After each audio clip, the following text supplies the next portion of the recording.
ছেলেটির নাম রবি, বয়স 18। উচ্চমাধ্যমিক পরীক্ষায় ফার্স্ট ক্লাস পেয়ে সদ্য কলেজে ভর্তি হয়েছে সে। বাবা মায়ের আদরের একমাত্র সন্তান রবি। রবির বাবা বিদেশে মানে দুবাই থাকে আর মা এই দেশে মানে বাড়ির গৃহিণী। রবি যেই এলাকায় থাকে সেটি শান্তিনিবাস আবাসিক এলাকা। এই আবাসিকে প্রতিটি বাড়ি ডুপ্লেক্স। আর রবি তার মাকে নিয়ে শান্তিনিবাস আবাসিকের শেষ ব্লক ইতে থাকে। এই ব্লগে শুধু দুটো বাড়ি, একটা রবিদের আরেকটা সাকিবদের। সাকিব হল রবির বড় ভাই। রবি ও সাকিবদের বাড়ি পাশাপাশি। রবিদের পরিবারের সাথে সাকিবদের পরিবার বেশ ঘনিষ্ঠ সম্পর্ক। দুই পরিবারের কেউ কাউকে না চিনলেও এত বছর পাশাপাশি থাকায় সম্পর্কটা সুগভীর হয়ে উঠল। রবির সাথে ভালো সম্পর্ক সাকিবের। সাকিব বিদেশে থাকে, ওমানে। সাকিব বিবাহিত। সাকিবের বিবির নাম সুইটি। সাকিব ও সুইটির এক সন্তান, নাম তাসিন। তো অল্প বয়সে রবি বুঝে গিয়েছিল ছেলে আর মেয়ের মধ্যে প্রেম হয়। আস্তে আস্তে স্বল্পবাসনা নারীদের প্রতি ভয়ঙ্কর টান অনুভূত হতে লাগল রবির। অ্যানুয়াল ফাংশনের জন্য আজ কলেজ বন্ধ, তাই রবি দেরিতে ঘুম থেকে উঠে ফ্রেশ হয়ে বাড়িতে কাউকে দেখতে না পেয়ে বুঝতে পারল তার মা বাড়িতে নেই, তার মানে কাকিদের বাড়িতে। কাকি মানে রবি সাকিবের মাকে কাকি এবং সুইটিকে ভাবি বলে ডাকে। রবি জল খাবার খেয়ে নিজের রুমে বসল পিসিতে। রবি জানে তার মা কাকিদের বাড়ি গেলে দুপুরের আগে আসে না। তাই নিশ্চিন্ত মনে রবি পিসিতে ভিডিও দেখছে আর আরিয়া ব্যাংকসকে পরিমণি ভেবে নিজেকে তৃপ্ত করছে। এমন সময় কাকির কল। কলটা রিসিভ করতে কাকি বলে উঠল, বাপ তুই কি ফ্রি আছিস? রবি, কাকি, কেন বলো তো? কাকি, না তোর মা বলছিল তোর নাকি আজ কলেজ বন্ধ আর তোর ভাবি ছোট ছেলেকে নিয়ে একলা ব্যাংকে যাবে, আর তুই তো জানিস আজকাল রাস্তাঘাটে যা অবস্থা। তাই তোর ভাবিকে একলা পাঠাতে ভয় লাগছে। তুই যদি সঙ্গে থাকিস তাহলে আমি একটু ভরসা পাব। তুই যাবি বাপ? রবি, হ্যাঁ যাব কাকি বলে রবির মনটা খুশিতে বাকবাকুম করতে লাগল। এমন সুযোগ কচিত আসে। সুইটি যেমন সুন্দর তেমনি ফিগার দেখলে বম্বের নায়িকাদের মুখ ভেসে উঠে। এমন জিনিস রেখে সাকিবের কেন যে মরিচিকার পেছনে ঘুরে মরছে তা রবির বোধগম্য হয় না। সুযোগ মিলতেই সে ঝটপট রেডি হয়ে গেল। নিচে নেমে দেখে সুইটি রিক্সা নিয়ে তার বাসায় হাজির। আজ সুইটি সেলোয়ার কামিজ পরে এসেছে। সুইটিকে দেখে রবির পারিবারিক গল্পগুলো মনে পড়ে গেল। রবির কেন জানি মনে হলো সুইটি সাকিবকে ছাড়া খুব কষ্টে রাত কাটায়। দেবর ভাবির কাহিনী স্মরণ করতে সে বুঝতে পেরেছে সুইটির মনের দরজায় নক করলে সে স্বর্গের দরজা খুলে যেতে পারে। তাই সে তক্কে তক্কে থাকল সুযোগের। এমন সময় সুইটির গলার স্বর পেয়ে রবির হুঁশ ফিরল। সুইটি বলল, আরে রবি, কি ভাবছ? তাড়াতাড়ি উঠে এসো। ভীষণ রোদ কি রবি? উঠছি বলতে সুইটি তাসিনকে কোলে নিল। রবি রিকশায় চড়তে তিনজনে চাপাচাপি হয়ে গেল। সুইটি বলল, যা রোদ পড়েছে।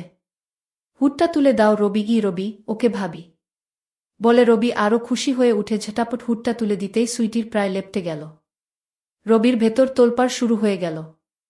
সুইটি তাসিনকে কোলে নিয়ে বসে আছে আর রবি আর চোখে সুইটির ভেজা সেলোয়ার কামিজের সব দেখে নিল। এই সুযোগ। তাই রবি নানান ছুতোয় ঠাট্টা ইয়ার্কির ছলে খুব কায়দা করে বাম হাতটা নিয়ে গেল সুইটির বাম দিকে।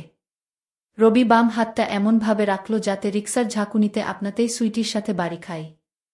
রিক্সার ঝাঁকুনিতে রবি দু একবার হাতের নাগাল পেতে পেতে হাতছাড়া করে ফেলল। তাই মনটা খারাপ হয়ে রবি আরও সাহস বাড়িয়ে দিল যতটা পারা যায়। হঠাৎ ব্যাংকের সামনে এসে রিক্সাটা থেমে গেল বেরসিকের মতো। সুইটি তাসিনকে নিয়ে যেতে রবিও কিছুটা হতাশ হয়ে পিছু পিছু গেল। ব্যাংকের কাজ শেষ করে আবারও রিক্সাতে উঠেই রবি প্রিপারেশন নিল, এইবার যেভাবেই হোক ভালোভাবে হাতের সুখ করতে হবে। রিক্সা কিছু দূর যাবার পর রবি আবারও কায়দা করে বাম হাতটা এগিয়ে দিল। তখন সুইটি চোখ রাঙিয়ে তাকালো। রবি ভ্যাবাচ্চাকা খেয়ে গেছে। সুইটি বলল, জয়, তোমাকে আমি অনেক ভালো ছেলে মনে করতাম। হাত সরাও, তা না হলে চড় খাবে। রবি সুইটির ধমক খেয়ে ভয় পেয়ে হাত সরিয়ে নিয়ে জড়সড় হয়ে বসে আছে। এতটা দুঃসাহস দেখানো মনে হয় ঠিক হয়নি। সুইটি যদি বাসায় বলে দেয় সর্বনাশ হয়ে যাবে ভাবতেই কলিজা শুকিয়ে গেল।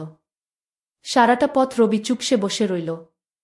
রিক্সা কাকিদের বাড়ির সামনে থামতেই রবি সুইটির সাথে কোনো কথা না বলেই দৌড়ে নিজের বাড়ি পালাল। বাড়িতে ঢুকার পর থেকে রবির খুব অশান্তি লাগছিল, সাথে ভয়ও হচ্ছিল। এই বুঝি মা ডেকে বকা দিবে। দিনটা কাটল টেনশনে টেনশনে। সন্ধ্যা পেরিয়ে রাত 12টা বেজে যেতেই রবির মা যখন রবিকে গুড বাই বলে ঘুমিয়ে পড়ল তখন রবি বুঝে ফেলল কেল্লাফতে ছক্কা লেগে গেছে, মনে হচ্ছে ভাবিকে পটানো যাবে। খুব ভাবতেই রবির মনের ভিতর তিরিং তিরিং করে লাফাতে লাগল। রাত তখন একটা। রবি অনেক ভেবে চিনতে সাহস করে ভাবির হোয়াটসঅ্যাপে মেসেজ পাঠালো আবহাওয়া বুঝার জন্য। একবার পালে হাওয়া লাগলে আর ঠেকায় কে? রবি লিখে পাঠালো, সরি উ। কোনো রিপ্লাই না পেয়ে রবি আবার মেসেজ পাঠালো, আমি জানি তুমি আমার উপর রেগে আছো সুইটি, তাই রাগ ভাঙ্গাতে এত রাতে মেসেজ দিচ্ছ। রবি, কি করব ভাবি? কিছুতেই ঘুম আসছে না, বারবার মনে হচ্ছে আমি তোমার মনে কষ্ট দিয়ে ফেলেছি। সুইটি, সেটা বুঝতে পারলে তো ঠিক আছে। রবি, ভাবি তুমি কি আমাকে ক্ষমা করেছ? সুইটি, ভেবে দেখি ক্ষমা করা যায় নাকি শাস্তি দিতে হবে। রবি, তুমি যে শাস্তি দেবে আমি মাথা পেতে নেব। সুইটি, কি শাস্তি দেয়া যায় সেটাই ভাবছি। তা লেখাপড়া ছেড়ে এইসব ভাবা হচ্ছে আজকাল। কালই তোমার কাকি আর আমার আন্টিকে বলতে হবে। রবি, প্লিজ ভাবি মাকে বলো না, তাহলে আমার আর আস্ত থাকবে না। আর কাকিকে বললে আমি কারও কাছে আর মুখ দেখাতে পারব না।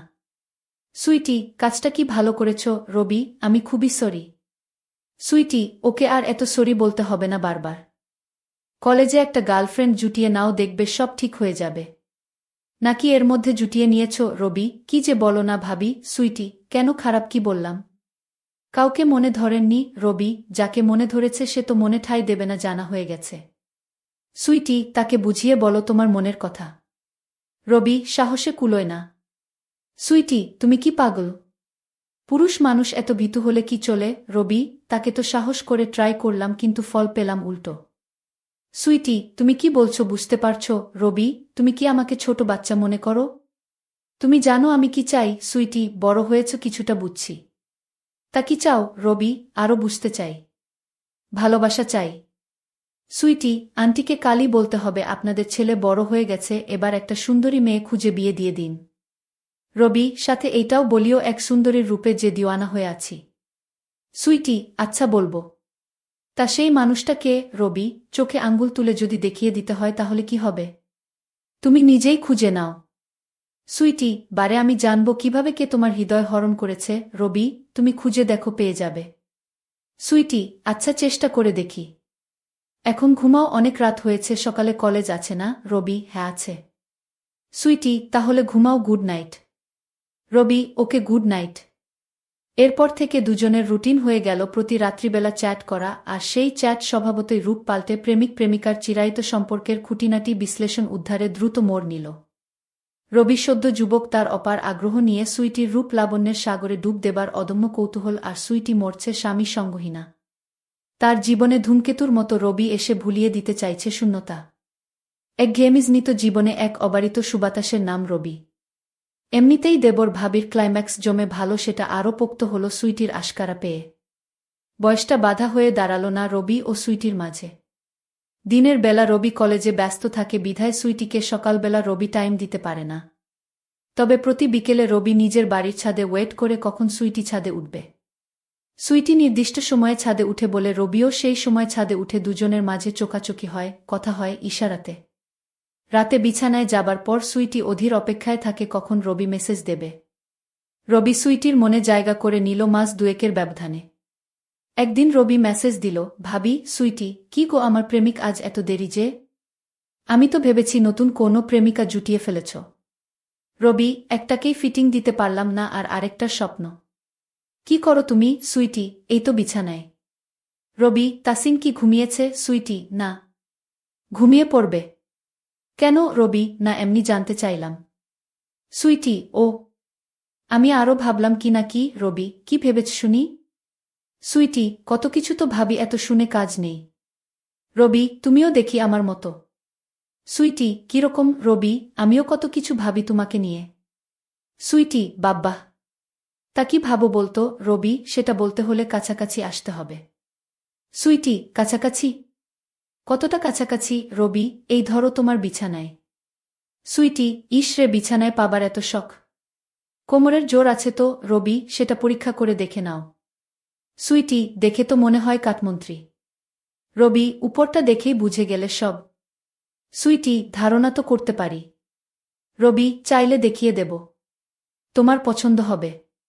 সুইটি, সামলে রাখো, বউয়ের কাজে লাগবে। রবি, বুয়ের কাজেই তো লাগাতে চাইছি। শুধু শুধু রোজ রোজ নষ্ট হচ্ছে। সুইটি, কি নষ্ট হচ্ছে? রবি, তোমার সম্পদ। সুইটি, অসভ্য। আমার সম্পদ হলো কিভাবে? রবি, তুমি গ্রহণ করলেই তো তোমার সম্পদ। সুইটি, তুমি আস্ত একটা ইচড়ে পাকা। রবি, না, এখনো পাকিনি। তোমার পানি খাওয়ার পর পাকব। সুইটি, দাঁড়াও, পাকাচ্ছি তোমাকে। রবি, কবে? সুইটি, তোমার ভাই ফোন দিলে সব বলবো তাকে, তখন এমনিতেই পেকে যাবে। রবি, হ্যাঁ বলিও। সাকিব ভাইও বুঝবে তোমার শূন্যতা পূরণের চেষ্টা করছি।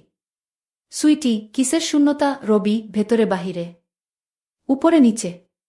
সুইটি, সেটা কিরকম? রবি, উপরেরটা ভালোবাসা দিয়ে আর নিচেরটার জন্য আলাদা অস্ত্র আছে। সুইটি, তোমার ভাই যদি জানতে পারে যে অস্ত্র দিয়ে তার বুকে ঘায়েল করার চেষ্টা করছে, তাহলে সেটা কেটে ফেলবে। রবি, কাটলে কাটুক। শুধু তুমি সেটা যত্ন করে রেখে দিও জায়গা মতো। সুইটি, হুম। রাখার মতো জিনিস হলে আর ফেলে দেবার মতো না হলে ভেবে দেখব। রবি, আর সাকিব ভাই কি ওখানে বসে বুড়ো আঙ্গুল খাচ্ছে নাকি? সুইটি, মানে? রবি, ভাবি তুমিও না কিছু বুঝো না। সব কি ভেঙ্গে বলতে হয়? সুইটি, আরে কি বলছো, তার আগামাথা কিছুই তো বুঝি না। রবি, মিডল ইস্ট দেশের মতো জায়গায়, যেখানে সুন্দরী সুন্দরী মেয়ে সহজলভ্য, সেখানে সাকিব ভাই কি বসে বসে মশা মারে নাকি? সুইটি, কি যা তা বলছো, তোমার ভাই এমন না। আমি চিনি তাকে। রবি, ভাবি জানি সাকিব ভাই এমন না, কিন্তু চামড়ার স্বাদ পাওয়া মানুষ কি আর তাছাড়া থাকতে পারবে বলো? এই চাহিদার কাছে কত মুনিলসি সামলাতে পারল না, আর তুমি ভাইয়াকে। সুইটি, তুমি আমাকে পটানোর জন্য তোমার ভাইয়ের বদনাম করছো। রবি, ভাবি তুমি যেমন ভাবছ বিষয়টা তেমন না। আমি শুধু বাস্তবতাটা তোমাকে বলছি, তুমি নিজেকে নিজে প্রশ্ন করে উত্তর খুঁজে নিও। তুমি কি ভাবো হাতের নাগালে পরীর মতো সাদা মেয়েরা পেয়েও সাকিব ভাই ফিরেও তাকাবে না, বসে বসে মশা মারবে? সুইটি, কি জানি বাবা। তোমাদের পুরুষ মানুষদের বুঝা বড় কঠিন। বাদ দাও তো। রবি এই দুমাসে সুইটিকে পুরো নিজের করে নিল। রবির এলেম আছে। বিধর্মী সুন্দরী এক বাচ্চার মাকে কিভাবে পটিয়ে নিল। একেই বলে পুরুষ মানুষ। আর সুইটির মতো এমন কাউকে কে নাইবা পটাতে চাইবে? রবি, ওকে কল দিই। সুইটি, না না। রবি, কেন? সুইটি, তোমার কাকি এখনো জাগা। রবি, ওহ, তোমার সাথে কথা বলতে খুব ইচ্ছে করছে। সুইটি, তোমার তো কত কিছুই ইচ্ছে করে, তার সব কি আর মেটাতে পারবো? রবি, কেন পারবে না? ইশারাই কাফি। সুইটি, তুমি সারাক্ষণ এইসব চিন্তা করো। রবি, কি করব, তুমিই তো আমার চিন্তা চেতনায় সবসময় বিরাজ করো। তোমাকে ছাড়া আর কাউকে ভাবি না। সুইটি, লাল টুকটুকে একটা বউ পেলে সব ভুলে যাবে। রবি, তুমিই আমার লাল টুকটুকে বউ। উপরে সাদা ভেতরে লাল। সুইটি, তুমি দিন দিন ভীষণ পাজি হয়ে যাচ্ছ। রবি, যা সত্যি তাই বললাম। সুইটি, হয়েছে হয়েছে, এখন ঘুমাও। রবি, ঘুম আসলে ঘুমিয়ে যাব, তোমাকে বলতে হবে না। সুইটি, তুমি আমাকে এত পাগল বানাও কেন? খুব লোভ হয়। রবি, আমি তোমার জন্য পাগল তাই। কাল বিকেলে ছাদ দিয়ে তোমাদের রুমে আসব। সুইটি, এই না না। রবি, না কেন? সুইটি, কেউ দেখলে কি হবে ভেবেছ? রবি, দূর, কেউ দেখবে না। তুমি শুধু ছাদের দরজা খোলা রেখো, আর কাকি তাসিনকে নিয়ে নিচে এলে একটা মিস কল দিও, আমি চলে আসব। আর কাকি তো সিঁড়ি বেয়ে উপরে উঠতে পারে না। তুমি ফালতু চিন্তা করো না, আমি ঠিক সামলে নেব। সুইটি, আমার ভয় করে। রবি, কিসের ভয়? সুইটি, তোমার কাকি জানলে সর্বনাশ হয়ে যাবে। আমার সংসারের কি হবে ভেবেছ? তোমরা পুরুষ মানুষ, তোমাদের তো 7 গুণ মাফ। আমরা মেয়েদের কত কিছু হিসেব করে চলতে হয়। একবার দাগ লাগলে মরা ছাড়া গতি নেই। রবি, দূর ভাবি, তুমি অয়থাই ভাবছ। সুইটি, এখন ঘুমাও, কত রাত হয়েছে খেয়াল করেছ? সকালে তাসিনের স্কুল আছে, আমারও ঘুম পাচ্ছে। রবি, ওকে। মনে থাকে যেন কাল দুপুরে। সুইটি, তুমি কি সত্যি সত্যি আসবে? রবি, কেন? তুমি চাও না? সুইটি, ভয় হচ্ছে। রবি, ভয়কে কাবু করাই আমার কাজ। কাল তোমাকেও আমার করব। সুইটি, দেখা যাবে। Robi, good night. Sweety, good night. পরের দিন সকালবেলা রবি তাড়াতাড়ি ঘুম থেকে উঠে ফ্রেশ হয়ে গেল। ফ্রেশ হয়ে কলেজে চলে গেল। আজ রবির মনটা আনচান করছিল। তাই ক্লাস বাদ দিয়ে তাড়াতাড়ি বাড়ি এসে মধ্যভোজন করে ছাদে চলে গেল। ছাদে উঠে আম গাছের ডাল বেয়ে সাকিবদের বাড়ি চলে গেল। সুইটির কোনো কল না পেয়ে রবি মেসেজ পাঠালো, কোথায় তুমি, সুইটি? কেন? বাসায়। আর কোথায় থাকব রবি, বাসায় যে আছো তা জানি। কিন্তু তোমার তো কল দেওয়ার কথা। আমি এসে বসে আছি। সুইটি, কি বলছ? তুমি সত্যি চলে এসেছ? রবি, পথ ক্লিয়ার থাকলে মিস কল দাও, তাহলে বুঝবে সত্যি না মিথ্যা। সুইটি, যাই। আমি তো ভেবেছি তুমি ঠাট্টা করছ। রবি, তাড়াতাড়ি মিস কল দাও। আমি এই গরমে রোদে বসে আছি। সুইটি, মিস কল দিতে পারি এক শর্তে। রবি, তোমার সব শর্ত মাথা পেতে নেব। বলো কি সুইটি, বাড়াবাড়ি করতে পারবে না? রবি, ওকে মহারানী। দেখতে তো দেবে। নাকি সেখানেও সংবিধিবদ্ধ সতর্কীকরণ আছে? সুইটি, যদি তুমি দেখাও। রবি, আমি তো দেখাতেই এসেছি। পছন্দ না হলে দূর দূর করে তাড়িয়ে দিও। সুইটি, বাব্বাহ, তার মানে তুমি শিওর আমার পছন্দ হবেই? রবি, আমি শিওর। তাড়াতাড়ি মিস কল দাও। সুইটি, ওকে। এই দেখে রবি সুইটির কলের জন্য ছাদে ওয়েট করতে লাগল। কয়েক মিনিট পর সুইটির মিস কল পেতে রবি বুঝতে পারল পথ ক্লিয়ার। তার মানে সে যেতে পারবে। রবি এদিক ওদিক তাকিয়ে আশেপাশের ছাদে কাউকে দেখতে না পেয়ে এমবাপ্পের মতো দৌড়ে সুইটির বাড়িতে ঢুকে পড়ল। সিঁড়ি দিয়ে নিচে নামতেই রবির চোখ ছানাবড়া হয়ে গেল। সুইটি দোতলায় কোমর বেঁকিয়ে দাঁড়িয়েছিল আর তার পরনে ছিল কালো ম্যাক্সি। সুইটি হাত দিয়ে ইশারা করতে রবি সুইটির কাছে চলে এল। সুইটি রবির হাত ধরে ড্রয়িং রুমে চলে গেল। আমার নাম আকিব। আমার যখন শ্বশুর বাড়িতে বেড়াতে যেতাম তখন বলতো, দুলাভাই, আজ আমি আপনার ঘরে আপুর সাথে থাকব।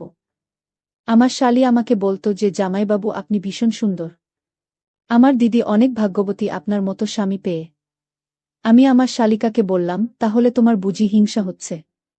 তখন শালিকা বলল, দেখুন দুলাভাই, আমি কিন্তু আজ রাতে আপুর ঘরে ঘুমাব। আপনি যাই বলুন না কেন, আমি আজ আপনার কথাই শুনব না। দুলাভাই, আপনি কিন্তু না করবেন না। আমার শালিকাকে না করা সত্ত্বেও সে আমার ঘরে আসতে চাইত। আমি শালির হাবভাব কিছুই বুঝি না। আসলে আমার শালিকা কি পেতে চায়? একদিন যখন আমি শ্বশুর বাড়িতে বেড়াতে গেলাম, তারপর সেদিন রাতে খাওয়া দাওয়া শেষ করে যখন আমি আমার স্ত্রীর রুমে ঘুমাতে গেলাম, তখন শালিকা আমাকে বলল, দুলাভাই, আপনার সাথে কথা আছে। আমি শালিকাকে বলেছিলাম, আজ না, কাল সকালে শুনব। এখন যাও, গিয়ে ঘুমাও। তারপর শালিকা বলল, না, আজ আমি আমার রুমে যাব না। আমি আজ আপনাদের সাথে থাকব। এই কথা আমার স্ত্রী শোনার পরে তাকে বলল, চুপ কর। তোর ঘরে গিয়ে ঘুমাবি নাকি বাবাকে ডাক দিব? তখন আমি বাধ্য হয়ে আমার রুমে চলে আসলাম। কিন্তু আমি মনে মনে প্রতিজ্ঞা করেছিলাম, আজ রাতে আমি যে করে হোক দুলাভাইয়ের রুমে যাব। তারপর তারা রুমের ভিতর থেকে লক করতে ভুলে গিয়েছিল। আমি গভীর রাতে দুলাভাইয়ের রুমের দরজার কাছে গেলাম। দরজাটা হালকা করে ধাক্কা দিতেই দরজাটা খুলে গেল। কারণ তারা রুমের ভিতর থেকে দরজা লক করতে ভুলে গিয়েছিল। যাই হোক, আমি আস্তে করে দুলাভাইয়ের ঘরে প্রবেশ করলাম। আমি দেখলাম দুলাভাই আর আমার দিদি গভীর ঘুমে আচ্ছন্ন। তারপর আমি আস্তে করে দুলাভাই আর দিদির মাঝখানে শুয়ে পড়লাম। তারপর বন্ধুর কি হয়েছিল তা জানতে গল্পটি শুনতে থাকুন। আমার বউ ও শালিকা ভীষণ সুন্দরী ছিল দেখতে। আমার শালিকা কিন্তু আমার বউয়ের চাইতেও ভীষণ সুন্দরী ও তরুণী। সেদিন রাত্রিবেলা আমি যখন শ্বশুর বাড়িতে ছিলাম, তখন সুযোগ বুঝে আমার শালিকা আমার ঘরের ভিতরে ঢুকে চুপচাপ। আসলে আমার বউ ও আমার শালি, তারা দুই বোন ছিল। তাদের দুই বোনের মধ্যে বড় বোনের নাম কল্পনা ও ছোট বোনের নাম অঞ্জনা, এবং আমার বিয়ে কল্পনার সঙ্গে পাকা হয়েছিল। কল্পনা তার বোনের চাইতে বয়সে 3 বছরের বড় ছিল। কিন্তু আমি যখন ছুটি নিয়ে শহর থেকে বাড়ি ফিরে এসেছিলাম মেয়েকে দেখার জন্য, তখন আমার বাবা মা আমাকে বলেছিল আমি যাতে পার্সোনালভাবে প্রথমে মেয়েটাকে দেখে আসি। তারপর আমার যদি মেয়ে পছন্দ হয় তবে আমার বাবা মা মেয়েটার সঙ্গে আমার বিয়ে পাকা করবে। আসলে আমি ঢাকায় একটা কোম্পানিতে চাকরি করতাম। ওই মেয়েটির সঙ্গে দেখা করার জন্য আমি কিছুদিনের ছুটি নিয়ে বাড়ি এসেছিলাম। তারপর একদিন ঠিক করে ওই মেয়েটির সঙ্গে দেখা করতে গিয়েছিলাম। প্রথমে তো শুনেছিলাম যে মেয়েটি নাকি আমার সঙ্গে দেখা করতে রাজি নয়। তারপর মেয়েটির বাবা আবার আমার বাবাকে ফোন করে জানিয়েছিল যে তার বড় মেয়ে নাকি আমার সঙ্গে পার্সোনালভাবে দেখা করতে রাজি হয়েছে। মেয়েটিকে দেখা মাত্রই তো আমার দম বন্ধ হয়ে আসছিল। কারণ সে এতটাই তরুণী ছিল যে প্রথম দৃষ্টিতে তাকে দেখা মাত্রই আমার চোখ দুইটা বড় হয়ে গেছিল। কারণ মেয়েটি ভীষণ সুন্দরী দেখতে। তার সৌন্দর্য দেখে তো আমার চোখ দুইটা জুড়িয়ে গিয়েছিল। তারপর সে যখন পার্কে এসেছিল, তখন আমি তাকে প্রশংসা না করে থাকতে পারিনি। কিন্তু আমি তো স্বপ্নেও ভাবতে পারিনি যে তার সৌন্দর্যের প্রশংসা করতে গিয়ে সে যে আমার সঙ্গে বিয়ের আগেই। আমি কল্পনাকে বলেছিলাম যে এটা কিন্তু ঠিক হয়নি, কারণ এখনও যেহেতু আমাদের বিয়ে হয়নি, আর বিয়ের আগেই তুমি আমাকে। তখন সে বলেছিল, তুমি কি আমাকে বিয়ে করবে না? তখন আমি অনেক ভালোবেসে বলেছিলাম, তোমাকে বিয়ে না করলে আমি নিজেই তো এখন আর থাকতে পারব না, তাই এই ধরনের কথা বলবে না। তখন কল্পনা মুচকি হেসে বলেছিল, তাহলে তুমি এত ভয় পাচ্ছ কেন? কিছুদিন পরেই তো আমাদের বিয়ে হবে, তাই চিন্তার কোনো কারণ নেই। আমাদের মাঝে যা হওয়া সেটা তো হয়ে গেছে। তারপর বাড়ি ফিরে এসে বাবা মাকে বলেছিলাম যে আমার বিয়ের তারিখ যাতে খুব তাড়াতাড়ি পাকা করে। আমি মেয়ে পছন্দ করে ফেলেছি। এটা শুনে তো আমার বাবা মাও খুব খুশি হয়েছিল। তারপর কিছুদিন পরেই আমি বাবা মায়ের সঙ্গে কল্পনার বাড়িতে গিয়েছিলাম বিয়ের দিন পাকা করার জন্য। কিন্তু কল্পনার বাড়িতে যাওয়ার কিছুক্ষণ পরেই আমার পায়ের তলা থেকে যেন মাটিটায় সরে গিয়েছিল। এবং আপনারা শুনে আশ্চর্য হবেন যে একটা মেয়ে কিভাবে নিজের স্বার্থের জন্য যে আমার সঙ্গে সবকিছু, তারপর সবকিছু সত্যি কথা জানতে পেরে আমি যখন সবার সামনে অঞ্জনার ব্যাপারে সত্যি কথা বলার চেষ্টা করেছিলাম, তখন অঞ্জনা আমাকে কোনো মতেই সত্যি কথাটা বলতে দেয়নি। তারপর আমি যখন তার সঙ্গে পার্সোনাল ভাবে লুকিয়ে কথা বলেছিলাম, ও জিজ্ঞেস করেছিলাম যে তুমি কেন আমার সঙ্গে তোমার দিদির সঙ্গে এই রকম বেইমানি করলে? তুমি তোমার দিদির সরলতা নিয়ে আমাকে ঠকিয়েছে। শুধু তাই নয়, তুমি তোমার বোনকেও ঠকিয়েছ। সেদিন তো আমি তোমাকে কল্পনা ভেবে তোমার সঙ্গে। আমি কিন্তু সবাইকে সত্যি কথা বলে দেব যে তুমি কিভাবে আমাকে ঠকিয়েছ। আর তোমার একবারও লজ্জা হলো না যে তুমি নিজের দিদির জীবনটাকে নষ্ট করছ? অঞ্জনা তখন আমাকে হুমকি দিয়েছিল যে আমি যদি কাউকে সত্যি কথা বলি তাহলে সে নাকি সবাইকে এটাই বলবে যে সেদিন পার্কে আমি নাকি তার সঙ্গে জোর করেই, এবং সে আমাকে মিথ্যা কেসে ফাঁসিয়ে দেবে। ওই ভয়ে আমি চুপচাপ ছিলাম এবং কল্পনাকে এই বিয়ে করেছিলাম। কিন্তু আমার ক্ষমতা হয়নি তার বোনের ব্যাপারে আমার স্ত্রীকে সত্যি কথা বলার। বিয়ের পরে অঞ্জনার সঙ্গে ঘটে যাওয়া সেই দিনটাকে একটা খারাপ স্বপ্ন মনে করে নিজের মন থেকে সরিয়ে দিয়েছিলাম। এবং আমি নিজের স্ত্রীকে অনেক ভালোবাসতে শুরু করেছিলাম। আমি নিজের স্ত্রীকে মন থেকে ভালোবাসতাম। কিন্তু আমার স্বামী আমার সঙ্গে অন্যায় করেছিল।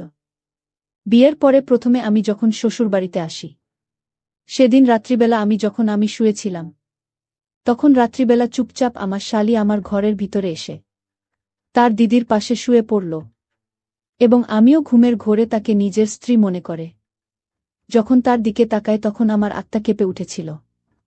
আমি তখন তাড়াতাড়ি শালিকাকে বাইরে নিয়ে গিয়ে জিজ্ঞেস করেছিলাম যে তুমি কি কারণে আমার সঙ্গে এমন করছ?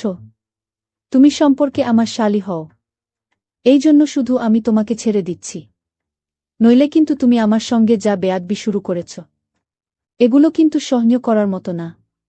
তুমি আমার কাছে কি চাও? আমার শালী তখন বলেছিল, জামাইবাবু সেদিন আপনি আমাকে যা করেছিলেন তা আমি এখন আপনার কাছে চাইছি, এবং আপনি যদি আমার কথা না রাখেন তাহলে আমি কিন্তু বাড়িতে সবাইকে সবকিছু সত্যি কথা বলে দেব যে বিয়ের আগেই আপনি আমার সঙ্গে। তাই আমাকে সবসময় ভালো রাখার চেষ্টা করবেন। তার সব কথা শোনার পরে আমি তাকে আস্তে করে বলেছিলাম যাতে কেউ শুনতে না পায় যে তোমার লজ্জা করে না অঞ্জনা? তুমি তোমার দিদির জীবনটাকে নষ্ট করতে চাইছ। তোমার দিদির সঙ্গে আমার বিয়ে হয়েছে, আর এখন আমি তোমার দিদিকে অনেক ভালোবাসি। আর সেদিন তুমি আমাকে মিথ্যা কথা বলেছিলে যে তুমি কল্পনা, আর এমনিতেও সেদিনের ঘটনাটা আমি দুঃস্বপ্ন মনে করে ভুলে গেছি, এবং তুমিও ভুলে যাও। আমাদের ভালো থাকতে দাও। আমি তোমার দিদিকে অনেক ভালোবাসি, তাই তুমি ভুল করেও আমাদের মাঝে আসার চেষ্টা করবে না, না হলে কিন্তু খুব খারাপ হবে। আমার শালী তখন বলেছিল, আমি আপনাদের মাঝে কই আসি? জামাইবাবু মাঝে তোমার দিদি চলে এসেছে, আর এমনিতেও আমি আপনার কাছে চাইছি। আপনি আপনার তার সঙ্গে কি করবেন সেটা দেখে তো আমার কোনো লাভ নেই। আর এমনিতেও এটা তো আপনার কপাল বা সৌভাগ্য যে আপনি একটার সঙ্গে আরেকটা ফ্রি পাচ্ছেন। কিন্তু আপনি চান আর না চান, আপনাকে তো আমার চাই। নইলে আমি কিন্তু সবাইকে সবকিছু সত্যি কথা বলে দেব। এই বলে আমার শালিকা আমার। কিন্তু আমি কোনো মতে নিজের মান সম্মান নষ্ট হতে দিইনি। আমি সেদিন রাতে তাকে ধাক্কা দিয়ে ফেলে দিয়ে নিজের স্ত্রীর ঘরে ফিরে এসেছিলাম। সেদিন রাতে অঞ্জনার অসভ্যতা দেখে রাগে আমার মনে হচ্ছিল যেন আমার শালিকাকে একটা থাপ্পড় দিই। সেদিন রাতে আমি আমার শালিকাকে অনেক বোঝানোর চেষ্টা করেছিলাম যে ও যেটা চাইছে সেটা সম্পূর্ণ ভুল, এবং এতে আমাদের ৩ জনের জীবনটাই নষ্ট হয়ে যাবে। কিন্তু সে কোনোমতেই আমার কথা শুনতে রাজি ছিল না। এদিকে আমি এত বেশি অস্থির ছিলাম আমার শালীর ব্যবহারের জন্য যে আমার তো আর একটা মুহূর্ত শ্বশুরবাড়িতে থাকতে ইচ্ছে করছিল না। তাই কোনো রকমভাবে ২ দিন থেকে আমি আমার স্ত্রী, শ্বশুর ও শাশুড়ি মাকে বলে দিয়েছিলাম যে আমার এখানে থাকা হবে না, আমাকে বাড়ি ফিরে চলে যেতে হবে, কারণ আমাকে আবার অফিস জয়েন করতে হবে। কিন্তু সেদিন আমার কথা শোনার পরে আমার শ্বশুরমশাই নিজের ছোট মেয়েকে অনেক ভারী গলায় ও রেগে চিৎকার করে ডেকে বললেন, অঞ্জনা, কাল রাতে তুই তোর জামাইবাবুর সঙ্গে লুকিয়ে এমন কি কথা বলছিস? তারপর আমার শ্বশুরমশাই আমার বুকে জোরে ডেকে বলল, কল্পনা, তোমার চাচা তোমার শ্বশুর বাড়ি চলে যাওয়ার আগেই তোমার সঙ্গে দেখা করতে চেয়েছেন। উনি তোমার সঙ্গে কিছু জরুরি কথা বলবেন। তাই তুমি এক্ষুনি তোমার চাচার সঙ্গে দেখা করে এসো। এবং বাড়ি ফিরে যাওয়ার আগে আমি আমার বুকে বলেছিলাম যে আমার অফিসে অনেক জরুরি কাজ আছে, যার জন্য তাকে ও আমার সঙ্গে বাড়ি ফিরে চলে যেতে হবে। কিন্তু আমি আমার বুকে আসল কারণটা ভয়ে বলতে পারিনি। কারণ আমার মনে একটা ভয় ছিল যে আমি যদি আমার বুকে আমার শালিকা ও আমার ব্যাপারে সবকিছু সত্যি কথা বলে দিই, তাহলে হয়তো আমার বউ আমাকে ছেড়ে দেবে। তাই আমি আমার বুকে সত্যি কথাটা বলতে পারিনি। আমার সাহসই হয়নি। তারপর আমার শ্বশুরমশাই যখন আমার বুকে তার চাচার কাছে যেতে বলেছিল, তখন আমার বউ তার বাবার কথা অনুযায়ী তার চাচার বাড়ি চলে গেছিল। তারপরে আমার শ্বশুরমশাই যখন আমার স্বামীকে রাতের ঘটনার ব্যাপারে জিজ্ঞেস করেছিলেন, তখন অঞ্জনার শ্বশুরমশাইকে মিথ্যা কথা বলার চেষ্টা করেছিল। তারপর আমার শ্বশুরমশাই হঠাৎ করে যা বলেছিলেন সেটা শুনে তো আমার মাথা পুরো ঘুরে উঠেছিল। কারণ আমার শ্বশুরমশাই তার মেয়ের সব মিথ্যা কথা শোনার পরে নিজের মেয়েকে একটা থাপ্পড় মেরে বলেছিলেন, অসভ্য মেয়ে কোথাকার, কাল রাতে তুই আমার জামাইয়ের সঙ্গে যা ব্যবহার করছিস সেগুলো আমি নিজে চোখেই দেখে ফেলেছি। আর আমি এটা তো জানতাম না যে কল্পনার পরিবর্তে তুই জামাইবাবুর সঙ্গে দেখা করার জন্য গিয়েছিলি।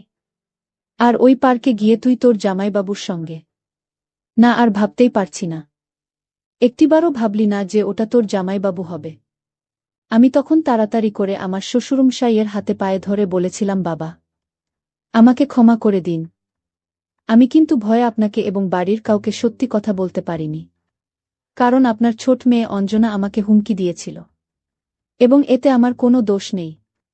আমার শ্বশুরমশাই তখন আমাকে বলেছিলেন, বাবা, আমি জানি এতে তোমার কোনো দোষ নেই।